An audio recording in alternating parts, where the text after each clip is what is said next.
very often at the end of our services over the years, I've shared with you a very particular and beautiful blessing that was given to us by a great Sufi teacher called Hazrat Inayat Khan.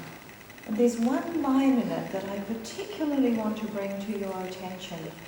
So I'm going to offer you this blessing now. May the blessings of God rest upon you. May God's peace abide with you.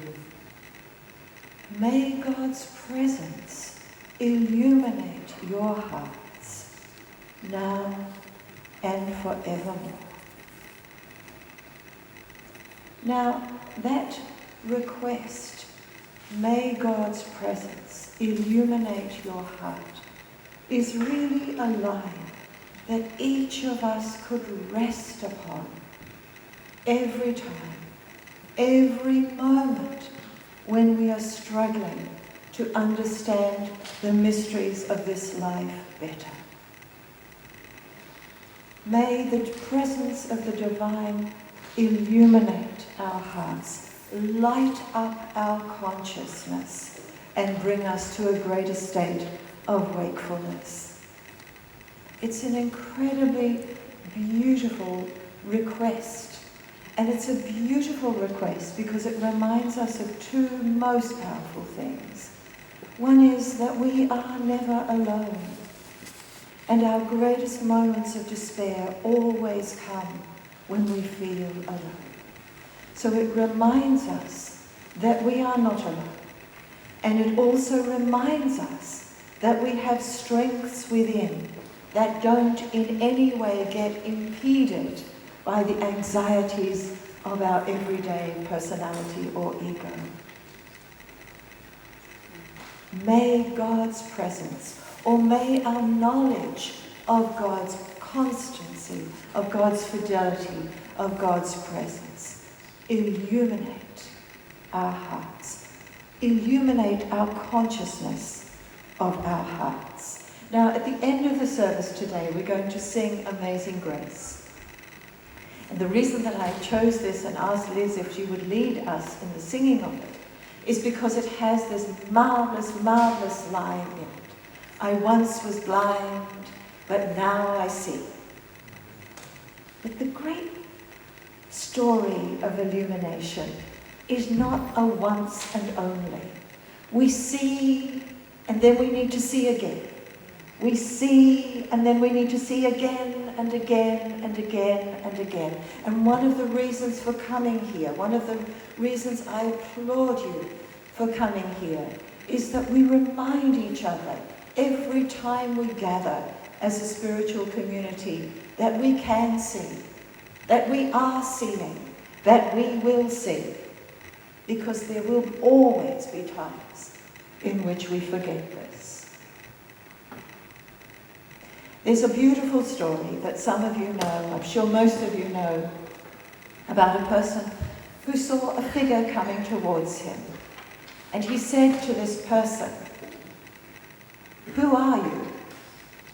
Are you a man?" And the person said, "No." And then he said, "Are you a guru?" And the person said, "No." And then he said, "Are you a god?" And the person said, "No." And finally he asked, "Who are you? What are you?" And this person said, "I am awake." And this was, of course, the historical Buddha. The very name means awake. And that is what illumination is. That is what transformation is. It's a bringing us into a state of awakeness. Awakeness about who we are, what we are capable of being, of the wisdom that we can claim and express, and the compassion that can become our daily living. So in thinking about this glorious topic of illumination, there were so many possibilities. Thank you so much. I'm going to have a little bit of water.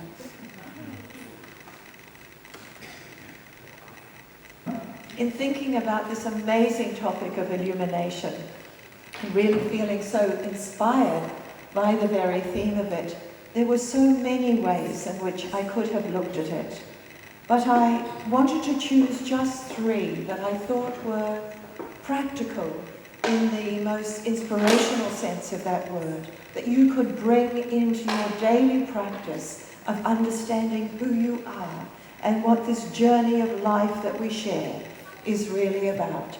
And the first illumination that came to me about this marvelous topic was to honor the idea of illumination itself, to honor the promise that it gives us, that we are in a constant state of unfolding consciousness, that we are not fixed, that we are, as John O'Donoghue pointed out in his marvelous book, Divine Beauty, we are constantly growing and unfolding. But we have choices as to how we will do that. And in coming awake, we will make our choices much more wisely. We will understand that it is through our small and large acts of kindness, of tolerance, of forgiveness, of joy, of ecstasy, of excess, of quiet. It is through all those moments that we grow into our awakeness. There's a beautiful, beautiful phrase from Jesus that, for me, evokes this so much. And again, it comes in the form of a promise. I have come that you may have life and have it to the full. That is, that you may have it fully awake, that yes, there is suffering in this life, and yes, some of that suffering is suffering that we cause, and yes, some of that suffering is greatly unjust, but that we also can find the courage to meet it, and we can also find the courage to reduce the harm that is in this world, and to heal wherever we find that possible. And the second point I wanted to make to you is that this particular illumination is not for saintly people only. The second aspect I wanted to really emphasize to you is the phrase that I've often used in my talks with you here, which is that your own life has to be, must be your greatest teacher. What you can learn from your own experiences transforms how you will think about them, transforms whether you think something is shameful and wasteful, or whether you can really see that even in those experiences that you would prefer never to repeat again, there will be some grain of understanding, some learning about this condition that we call humanity.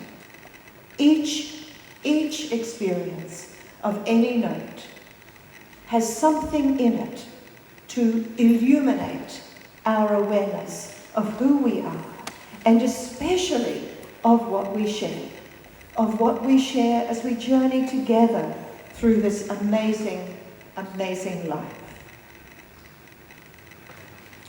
My own experience is that I often learn a great deal from humbling experiences. And I want to give you a tiny example of this because it was very recent. That somebody who I respect a great deal made a remark to me, quite in passing, about prayer and how people might want to ask me to pray for them because of my spiritual power. And as I heard those words, I literally put my head on the table. We were sitting at a table. I put my head on the table and I almost laughed, because in that moment I felt anything but my spiritual power. I felt my inadequacy in that moment. I felt that I can't pray enough, that I can't do enough. And yet almost at that very same moment, in just such quick succession, I also remembered that when I pray, the power with which I pray is not mine. It's belonging to all of us. That was my illumination in that moment. But it took that moment of insufficiency, of humility, even something coming close to shame, that perhaps she was attributing too much credit to me, too much respect to me. In that moment, I also was released. I was liberated. And every moment of illumination is a moment of liberation.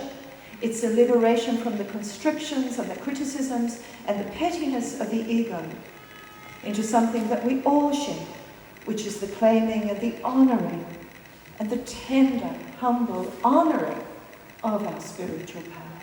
That truly is illumination.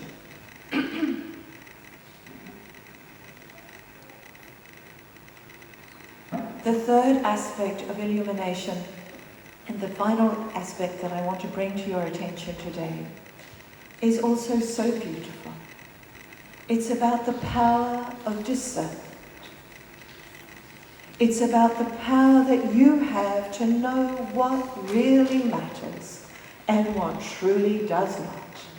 And to give your heart, your energy, your thoughts, your love, your passion to what really matters. And to let go what does not.